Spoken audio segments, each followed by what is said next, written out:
to a yanzu dai muna sa ran kowane lokaci za a miƙa ta ga kwamishina na tsaro na Zamfara, inda daga nan za a ɗauke ta a kai ta inda za a kai ta. Daga hukumomin asibiti kenan? Daga jami'an Bakura kenan.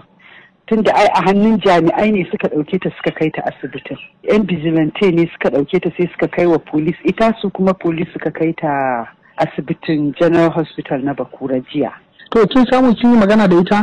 Mun yi magana da ita, kuma tambayan da na fara mata suwaye suka ɗauke ki, me ya faru?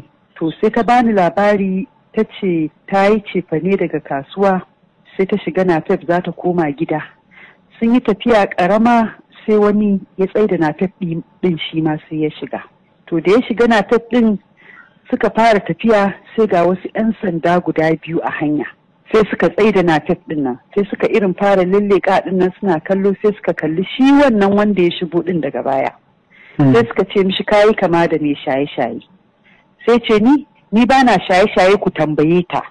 Sai ta ce ban gane a tambaye ni ba, ni da ban san ka ba. Sai suka ce ka santa ne? Sai ce tare muke. Sai ta ce ni ban san shi ba, wallahi ban taba ganin shi ba, kai ne Nafef ka faɗa mana ba tare muka ɗauko shi ba da kai. Sai me Nafef ya shiru. Shikenan sai suka fizge leda da ta yi cefane din nan, sai suka ce ke ma kila kina shaye-shaye, sai suka kwace leda da ke hannunta. Sai suka fara bincike. Suna bincika sai suka ɗauko wani kulli, sai suka ce la ga kina shan wiwi, ga wiwi. A cikin kayan da ta yi sayayya din. Wai a cefanen da ta siyo fa ta taho da shi daga asibiti. Sai suka ce ga wiwi kina shan wiwi. Sai ta ce menene wiwi, ni ban taɓa ganin wiwi ba a rayuwata. Sai suka ce wallahi sai mun tafi da ke ofis. Sai mun tafi da ke ofis. A nan dai ta so ta ɗanyi gardama, sai suka binciko ta irin suka shiga Nafef ɗin suka matse ta. Sai suna tambayin ne Nafef ɗin, za ka je ne ko ba za ka je ba a biya ka hakkinka da ka ɗauko su? Sai ce shi ba za shi ba. Suna nan gurin sai ga wani mai Nafef ya zo, sai aka ɗura sai aka saka ta a cikin wannan Nafef ɗin. Da suka saka ta a wannan Nafef ɗin sai suka tafi da ita. Ta ce abin da za ta iya tunawa wani gida suka kai ta. Kuma suna kai ta wannan gidan sai suka yi mata wata allura. Bayan sun mata allura sai suka fito da ita, sai ga mota ta zo, sai suka ɗauke ta a mota sai suka tafi da ita bakin daji. Da suka tafi da ita bakin daji sai suka handin ɗinta wurin wasu mutane guda biyu. Su kuma wasu mutane guda biyu sai suka shiga da ita cikin dajin, sai suka miƙa ta gurin 'yan ta'adda. To yanzu wani hali take ciki?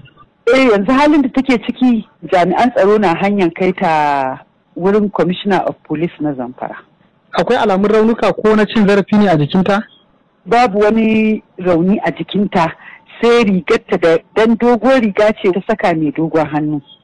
To rigar ce aka yaga sai inda aka yi mata allurar.